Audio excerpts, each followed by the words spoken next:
Excelentíssima ministra Rosa Weber, doutor Luciano, subprocurador, assessores, cumprimento a todos, expositores, expositoras, a assistência. Dizia minha mãe, analfabeta profissional, doutora Rosa, ministra, que falta de palma é pior do que vaia. Mas concordo com a senhora que palma por palma está bom, está bonito. Eu até estou muito feliz de assistir, porque a regra da boa convivência é o respeito. Temos posições antagônicas aqui, mas mais que as posições antagônicas, tem que prevalecer o respeito, porque essa é a regra da boa convivência, e ninguém é obrigado a pensar como eu, e nem sou obrigado a pensar como as pessoas. E em defender o que penso, certamente não preciso ser desrespeitado, e nem alguém, quando defende o que pensa, não precisa necessariamente ser desrespeitado por mim. Por isso, fico à vontade, como senador da República, nessa audiência, até porque cumpro um papel, enquanto parlamentar, pertencente a um outro poder. E quero dedicar o meu tempo maior, não tão somente como presidente da Frente Parlamentar Mista, que defende a vida e a vida na concepção, e quero descrever sobre isso, mas quero descrever qual é o papel dos poderes no Brasil. Nós vivemos numa democracia onde temos o poder executivo, o poder legislativo e o poder judiciário. E vou falar aqui do alto de uma experiência de que, excetuando o decano dessa casa, o doutor Marco Aurélio e o ministro Marco Aurélio, o decano da casa e o ministro Gilmar Mendes, eu participei da indicação, estive, aliás, na indicação, quando que nas inquirições na Comissão de Justiça, e antes disso estive com Vossa Excelência, e também no debate, no plenário, para que se desse a aprovação. Por isso, nesse momento, falo com a experiência e com o respeito a essa casa, mas esse país tem três poderes. Numa democracia, que devem se respeitar e conhecer cada um o seu lugar e o seu papel. O poder executivo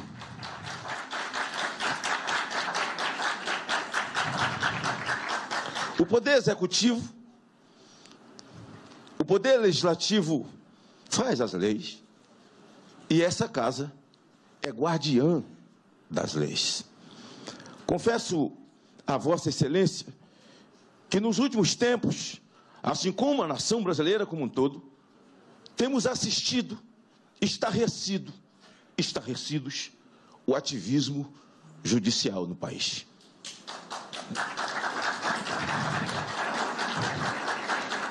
Eu só tenho 20 minutos, se vocês passarem um batendo palma, eu estou morto.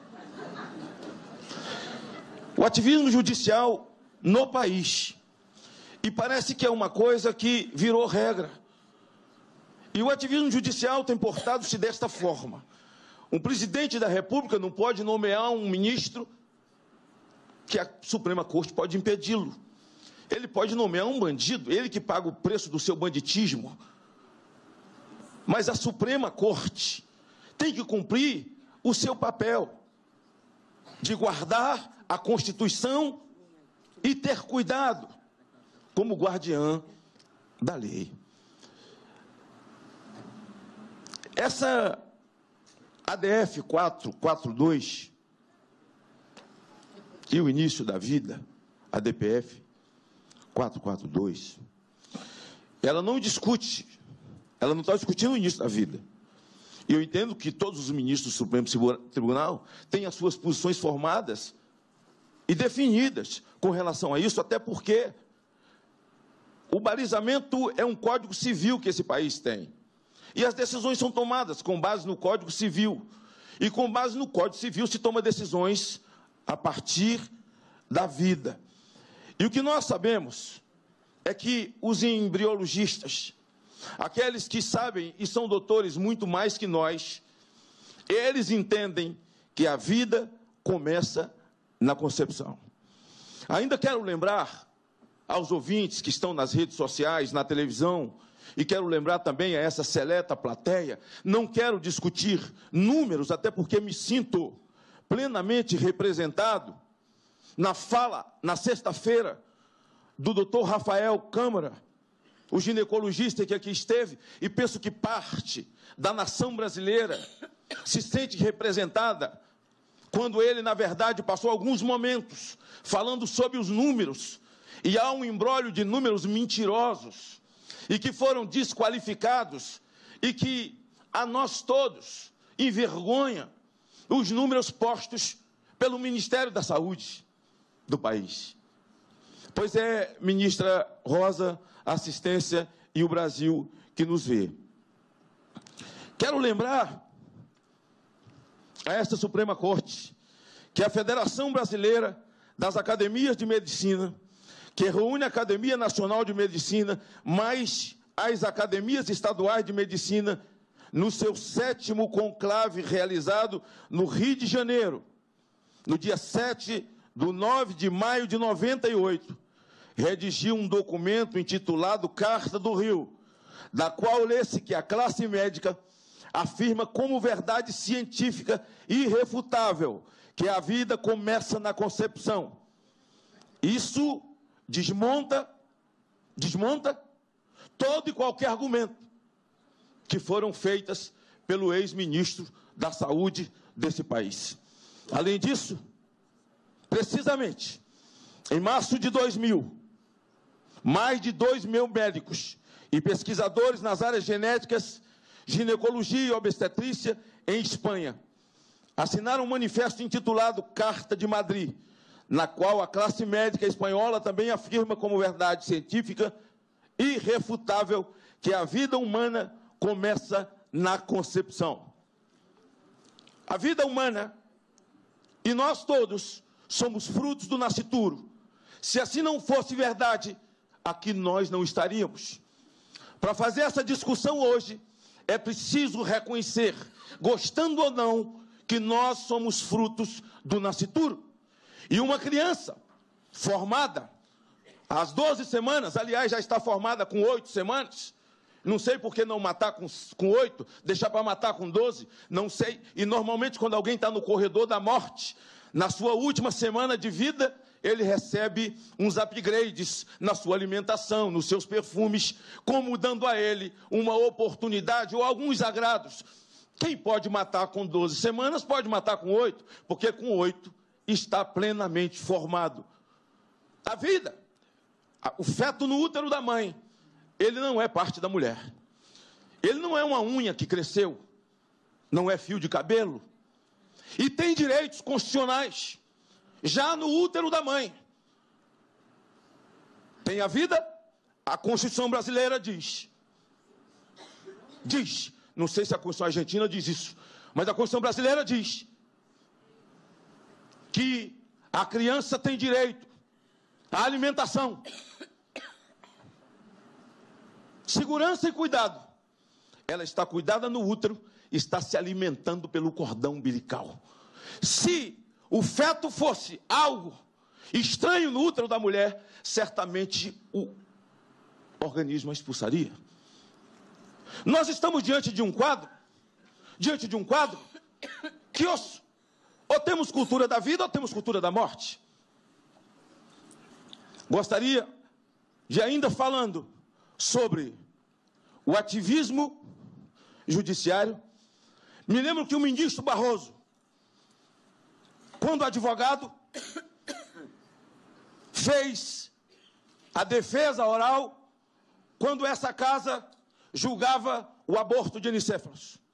E ele evocou o Pacto de San José de Costa Rica, a Convenção Americana de Direitos Humanos, para poder justificar a sua posição. E mais recentemente, nos transgêneros, ele usou novamente a Convenção, o Pacto de São José de Costa Rica, usou novamente, agora, para justificar o seu voto, o que fala a Convenção Americana de Direitos Humanos. Pois é essa mesma convenção de que somos signatários, o Pacto de São José de Costa Rica, que nós brasileiros somos signatários e obrigados a cumprir. Esse pacto diz que a vida, no seu artigo 4º, começa na concepção.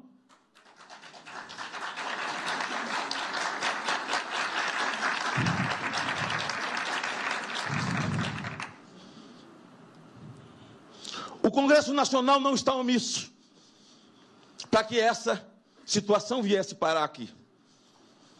Porque penso que essa casa, esse papel não lhe é devido. Esse papel é do parlamento. Ou então dissolvamos o parlamento, o poder executivo, e nós tenhamos no judiciário a resposta para todas as coisas em nós. E os ministros e essa casa sabem que nós ouvimos todos os dias que o judiciário é lento, que o judiciário é moroso, mas tem que ser moroso, tem que ser lento, porque todo dia entra nessa casa processos e mais processos, litígios e mais litígios, para que essa casa decida por aquilo que não lhe é devido. Por aquilo que não lhe é devido. Quando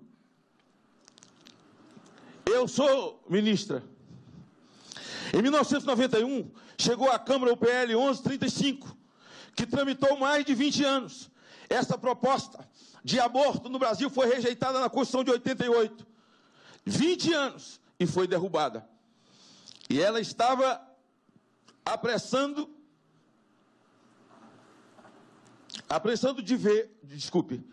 diversos outros projetos de lei. Havia até uma emenda que liberaria o aborto até o 9º mês de gestão aqui no Brasil.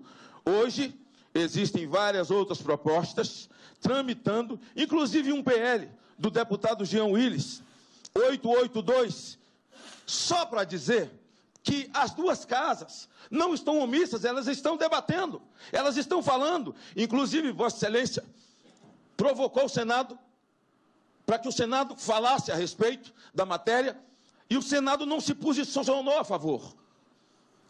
Li hoje pela manhã a posição do Senado, mais uma vez, e a posição do Senado é uma posição absolutamente contrária, por reconhecer o papel do Legislativo, e o Legislativo tem a obrigação de fazer a lei.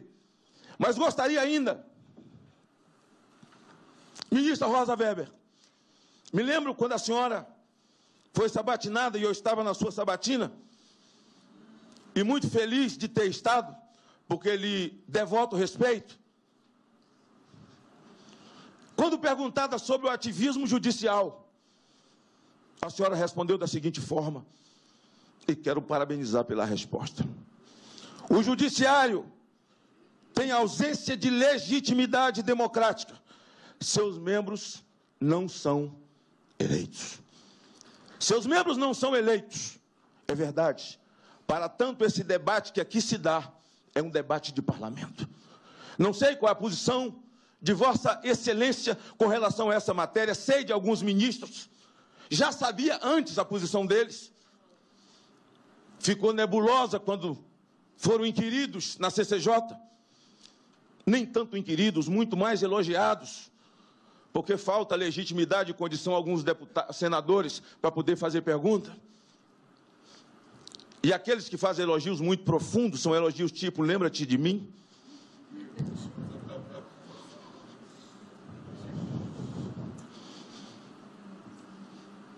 A Constituição desse país é para ser velada e zelada. Ouvi aqui, ouvi ontem, ouvi na sexta-feira, e todas as vezes alguém evoca críticas à velha Constituição brasileira de 1942. Realmente é velha. E muita coisa nela precisa ser mudada. Mas a proposta do novo Código Penal brasileiro, aliás, o velho Código Penal, escrita pelos notáveis do presidente Sarney, como ele chamou quando foi presidente do Senado, e a nova proposta de Código Penal brasileiro, escrita pelos notáveis do presidente Sarney, diz que se um homem for pego vendendo uma pena de pavão na feira, pega 5 anos de cadeia. Se for pego tirando o ninho de um passarinho do lugar, a nova, porque a velha está caduca, mas olha o que a nova fala. Ele pega 7 anos de cadeia. Abuso, abandono de vulnerável. Abandonou a criança. 1 ano, 2 anos. Abandonou o pai. 100 anos. 100 anos. Abandonou a mãe. 6 meses. 6 meses. Atacou alguém, deu-lhe uma facãozada e pegou 200 pontos. Essa pessoa pega 6 meses. Mas se der um tapa no animal, pega 7 anos de cadeia, crime inafiançável. Veja que a vida humana perdeu o valor. Veja que a vida humana perdeu o valor. E aí eu dizia, se um cachorro lhe morder, é melhor você dar um tapa no dono que no cachorro. Porque se der no dono são 6 meses. Se der no cachorro, pega 7 anos. É a nova Constituição, o novo Código Penal proposto pelos notáveis do presidente Sarney. Agora, encerro, ministra Rosa Weber. Infelizmente, nós estamos vivendo um momento no Brasil em que todos nós estamos expostos. A classe política absolutamente desmoralizada, desacreditada. O povo já não tem absoluta confiança no seu judiciário, ao ponto do jornalista José Neumann Pinto ouviu uma pergunta do ministro Marco Aurélio: então o senhor não confia na sua Suprema Corte? Ele disse: não. E se perguntar para 10 brasileiros lá fora, quem sabe terão a mesma resposta. Por conta desse ativismo, a Lei 9.630, que protege o ovo da tartaruga, porque tem vida dentro dela, é uma lei. E a Lei 9.630, que tem que ser cumprida e tem sanções penais para tal. Se o Supremo Tribunal não aproveitar essa oportunidade, Vossa Excelência, ao meu ver, não é missa de corpo presente, até porque o que posso verbalizar eu faço na tribuna do Senado, fui eleito para isso. Vossa Excelência me tem a mais alta, tenha de mim, e sempre teve, a mais alta consideração e respeito, e no advento mais polêmico, penso nesses últimos tempos da história do Brasil, votado nessa casa, Vossa Excelência exalou a sua coerência para honrar onde Vossa Excelência está e a toga que usa. Por isso, Vossa Excelência tem uma oportunidade única de devolver ao Parlamento aquilo que lhe é devido. A votação dessa matéria, a discussão dessa matéria, porque ela não cabe ao Supremo. Encerro dizendo, não é um contra o outro, não é quem sabe mais sobre embrião, o outro que sabe menos, ou é aquele que é dono do seu corpo e manda no seu corpo, porque a mulher faz o que quer com o corpo. Você faz o que quer com o corpo, corta o dedo.